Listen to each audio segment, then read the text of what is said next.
बात करेंगे बिहार की। बिहार में लगातार सियासत अपने उबाल पर है। पक्ष और विपक्ष दोनों आमने सामने दिखाई दे रहे हैं। अब तेजस्वी यादव जिस तरह से लगातार सरकार पर बढ़ते अपराध को लेकर हमलावर थे, अब उन्होंने धरना प्रदर्शन पर बैठने का ऐलान कर दिया है। ज्यादा जानकारी के लिए इस वक्त हमारे साथ हमारे बिहार संपादक एस के राजीव जुड़े हुए हैं। सीधे चलेंगे उनके पास।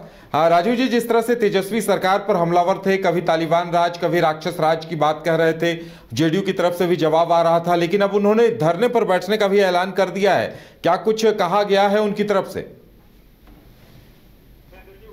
नहीं, देखिए उदय जी, दरअसल में पिछले कुछ दिनों से जो बिहार की राजनीति है वो पूरी तरीके से आरक्षण, बढ़ते अपराध, ट्रांसफर पोस्टिंग में घूस लिए जाते हैं, इन्हीं मुद्दों पर आकर के विकेंद्रित हो गई है। और आज तेजस्वी यादव ने विधिवत इस बात की घोषणा की है कि किसी भी कीमत पे जो आरक्षण का कोटा है उसको 50 से बढ़ा करके 65% जो है वो करवा करके रहेंगे। और इस मुद्दे को वो अब जन व्यापक यानी कि जनता के बीच जा करके उसको एक बड़ा मुद्दा बनाना चाह रहे हैं। आंदोलन की रूपरेखा उन्होंने तैयार कर ली है और आंदोलन का रूप जो है वो शक्ल जो है उसको वो देना चाह रहे हैं। और इसी के तहत 1 तारीख को यानी कि रविवार को जो है वो विधिवत तेजस्वी यादव पटना में धरने पर बैठेंगे और आरजेडी के जितने भी वर्कर्स हैं वो अपने अपने जिले में जो है वो धरनों पर बैठेंगे।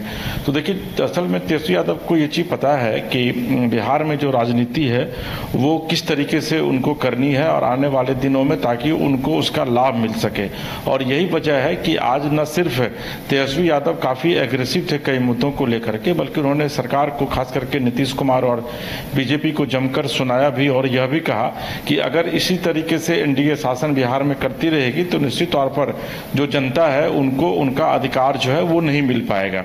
इतना ही नहीं, उन्होंने बीजेपी पर कई गंभीर आरोप लगाए और यह भी कहा कि बीजेपी जब जब नीतीश कुमार के साथ सत्ता में आती है तब तक बिहार में करप्शन का लेवल जो है वो बहुत बढ़ जाता है, तब तक बिहार में क्राइम का लेवल जो है वो बहुत बढ़ जाता है।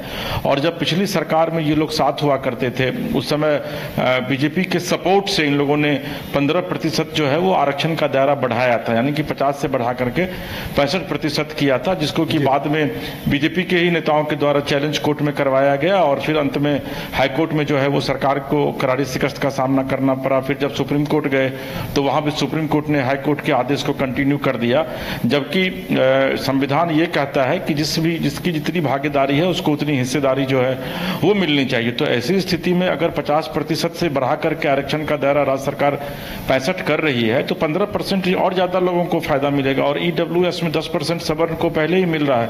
तो अगर आरक्षण का दायरा 75% हो जाता है तो उसमें किसी को भी विरोध करने की आवश्यकता नहीं है।